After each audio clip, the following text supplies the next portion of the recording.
I got a call yesterday from a leader who reached out and said, Darcy, can you come in and do a training for our team?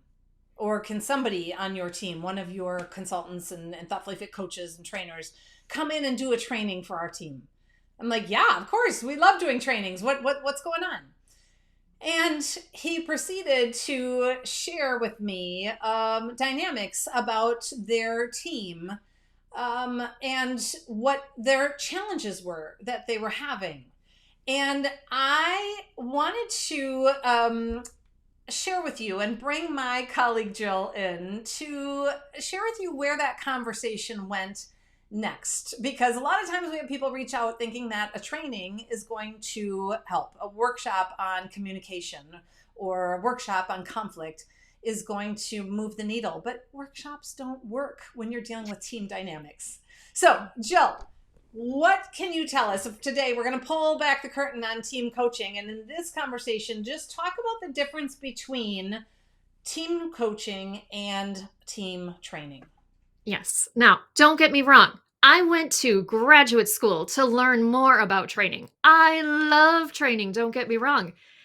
And as you said, Darcy, it doesn't always work. Training from an individual perspective can be very powerful and very, very helpful. But when it comes to a team, and let's go back to your example of the person that you talked to, can you give my team a training on communication? Yeah, absolutely, we can do that. But chances are, if you're calling for a training for your team on communication because of an issue your team is having, training is not going to do anything. And it's not because we're not fantastic trainers here at Darcy Loma Coaching and Consulting, but it's because probably your team doesn't need to be trained on how to listen to each other. They probably already know how to listen. They probably don't need to be trained on how to craft a message in a way that it can be heard. They might already know how to do that. Usually what the issue is, especially with intact teams, is there's some sort of breakdown within the team already. Perhaps trust is broken. Perhaps there isn't an entirely safe environment for people to feel brave to brainstorm and to say, I disagree with what you're saying. I like you as a person, but I disagree. These types of issues, it's not a communication training that's going to impact the team.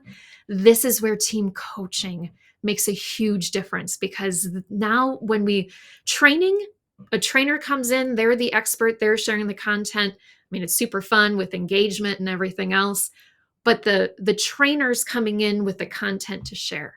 With team coaching, the importance or what needs to happen is the team needs to share what's going on. They need to be the ones doing the talking, and the team coach there is there to facilitate those conversations. And one of the things that's really powerful about team coaching is we're helping the team to raise their awareness of the system and what the dynamics are and what's getting in the way. Because oftentimes the presenting problem that the leader, the VP of HR, whoever calls and says, hey, can you come and do a training for us? They have their view of the problem.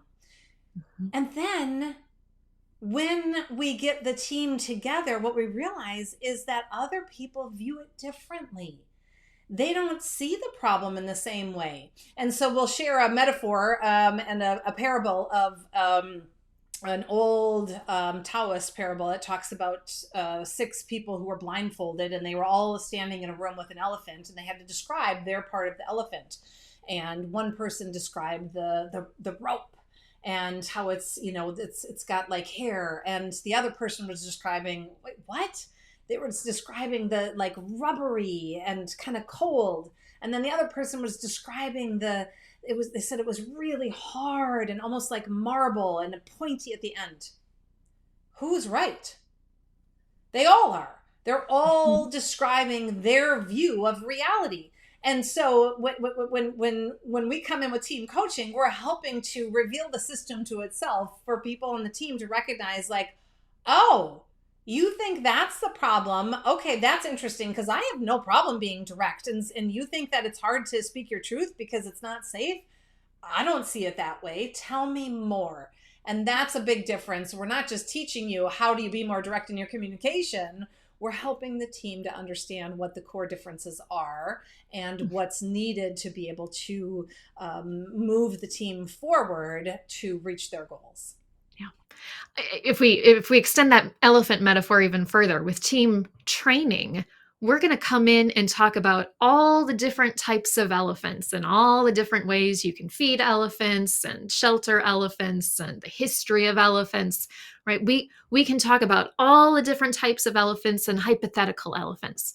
Team coaching, we are talking about your team's elephant and getting super specific about your team. Now let me make one more distinction about team coaching. I know, Darcy, you've experienced this as well, where people think that they're walking into a team coaching session and it's going to be a therapy session. It's going to be group therapy and we're going to be laying on couches and crying. And that's not to say that it doesn't get emotional. I mean, team coaching can be super powerful, but the idea behind team coaching is not therapy. What we're doing in team coaching is making a plan moving forward. And I think one of the things that people are really surprised by is how action oriented team coaching is, even more so compared to training. Because whereas with training, we might give you homework to try this strategy or try this skill, in team coaching, the team determines what is it that we are going to work on moving forward. And of course, the coach is there to help provide suggestions and provide that accountability and some structure. But the team is ultimately deciding what it is that they are going to do moving forward. And that's where the teams see results. That's right. And that's one of the benefits is the team is innately resourceful and creative and whole, and they know what's needed. And so when they are defining what the problem is and what the obstacles are in the way, and then collectively identifying what the goals are and the actions and having shared accountability to be able to overcome and clear those hurdles, right, in order, and they're defining what success looks like, they're getting so much more benefit than leaving saying, okay, yes, so now I understand how to care for and feed an elephant, but I don't understand necessarily how to handle it with our specific dynamics of our team. Yeah. So we're going to share in our next Thoughtfully Fit Thursday a little bit more about the what team coaching is and what are the signs of a high performing team.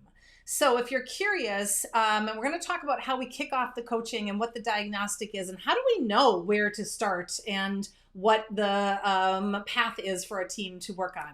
So feel free to join us. If you want to learn more, you can go to darcyloma.com. You can email us, you can call, you can reach out.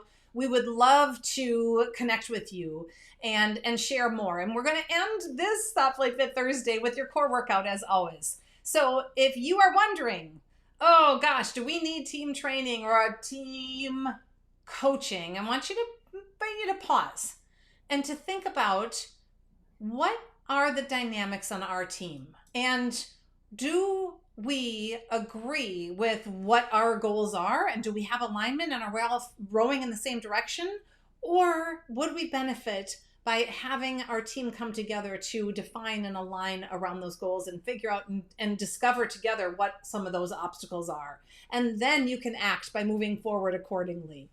Thank you so much for joining us today, Darcy and Jill. We look forward to seeing you next time.